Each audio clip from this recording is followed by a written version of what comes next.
ွှေတာတယ်ဒါပေမဲ့ပတ်စံအိတ်ကြည့်တော့ဒီပုံစံမျိုးပဲပတ်စံအိတ်ကိုပြတာပတ်စံအိတ်ကပတ်စံရှိလားမရှိဘူးအဲ့ဒါတကယ်ချင်းကိုပြောတော့တကယ်ချင်းကမယုံဘူးဘာတော့ကိုယ်ကအဲ့လိုဖြစ်နေတာဖြစ်တာလို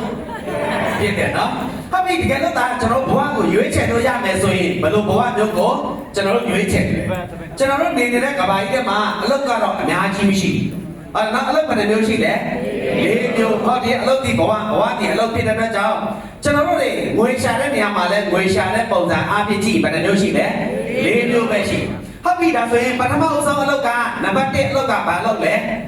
အမ်ဘရိုကြီးလို့ခေါ်တယ်လောက်ခစာဟုတ်တယ်နော်အလုပ်သမားတွေဟုတ်ပြီနော်ကဘာပေါ်မှာလူတွေအများဆုံးရှိတဲ့နေရာလို့ပြောရင်ပြောလို့ရတာမရဘူးလားရတယ်နော်ကဘာတွေမှာအများကြီးပဲကျွန်တော်တို့ဒီနေ့အခုဒီခန်းထဲမှာထိုင်နေတဲ့သူလည်းအများစုဘယ်ထဲမှာရှိနေတာလဲ E ဆိုတဲ့ဟောတော့80ရာခိုင်နှုန်းမှာရှိလားမရှိဘူးလားရှိတယ်ဒါနံပါတ်1ဟောတော့နံပါတ်2ဆိုတာကတော့ဟောတော့ S ဆိုတဲ့နေရာမှာဟောတော့15ရာခိုင်နှုန်းပဲရှိတော့တယ်လူတွေတအားနည်းလာပြီဒါကတော့ကိုယ်တိုင်လုပ်တဲ့ကိုယ်ပိုင်စီးပွားရေးတွေဥပမာဆိုင်ကယ်ကယ်ရီဆွဲတယ်ကားဆွဲတယ်သမင်းဆိုင်တွေဖွင့်တယ်ဟောတော့ဆရာဝန်ကြီးကျင်နေရတယ်ရှိလားမရှိဘူးလားရှိတယ်လူတွေနည်းလာပြီပြီးတော့လို့ရှိရင် B ဆိုလို့ရှိရင် business owner လို့ပြောရင်လုပ်ငန်းရှင်ဗဏ္ဍာခိုင်နှုန်းပဲရှိတော့တယ်လေ400ခိုင်နှုန်းပဲရှိတော့တယ်နောက်ဆုံးကတော့ I လို့ပြောရင်ဟောတော့ဒီတိမြုပ်နှံတဲ့ငွေရှင်က100ခိုင်နှုန်းကမ္ဘာပေါ်မှာလူတွေဟာ100ရာခိုင်နှုန်းသောလူသားတွေက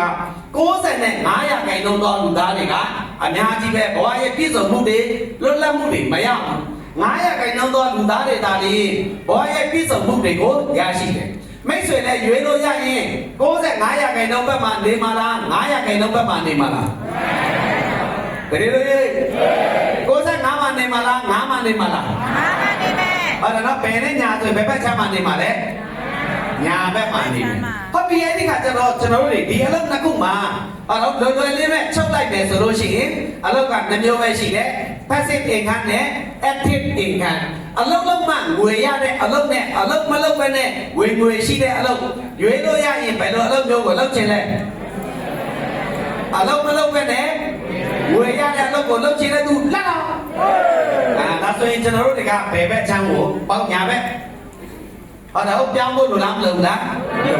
းဟုတ်ပြီအဲ့ဒီနေရာမှာဘယ်လိုမျိုးလဲဆိုရင်ဒီနေ့ကျွန်တော်လာလိမ့်လာတဲ့စုလင်းဆိုတဲ့စီးပွားရေးကျွန်တော်တို့ဒီနေ့ကျွန်တော်ဘဝမှာရွေးချယ်ပါရွေးရှိတယ်ဟောတော့ကိုယ်စိတ်ကိုယ်သဘောထားနဲ့ကိုယ့်ဟာကိုယ်စွန့်ပြတ်ချက်ချပြီးတော့ကိုယ်လုပ်ရမယ်ဟောတော့မိုင်းရင်ကိုယ်ခံရမယ်မိုင်းရင်ဆန်ရမယ်အဲ့ဒါကြောင့်သူများပြောတိုင်းယုံလို့ရလားမရဘူးဟုတ်မဟုတ်လုံးတဲ့မလုံးတဲ့ကျွန်တော်တို့မှာရှိတဲ့အသိဉာဏ်နဲ့ချစ်ချင်ဖို့လိုလားမလိုလာ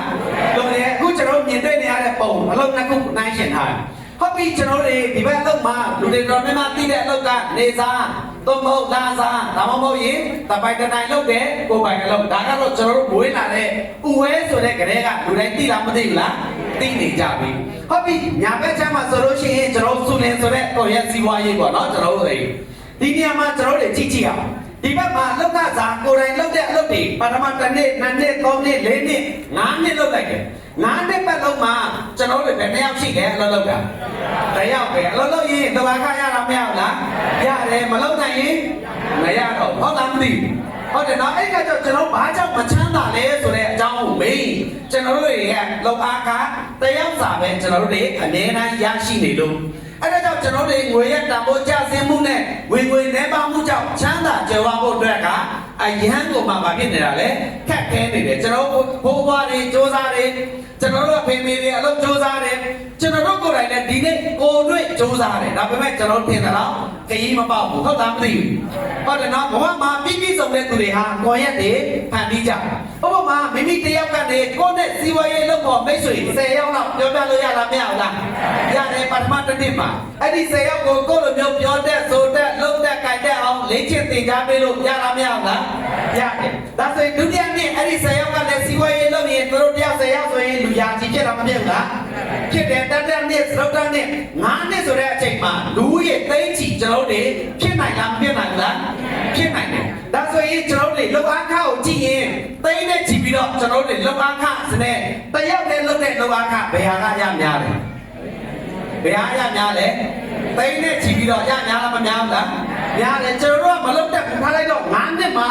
ကျွန်တော်တို့ရဲ့ကိုရက်ထဲမှာလူအယောက်1000လောက်တီဆောက်နိုင်ရင်သင်ဟာတထဲတယောက်ပုံချဖြစ်လို့ရပါတယ်အဲဒါကြောင့်တထဲလို့ခေါ်လို့ရလား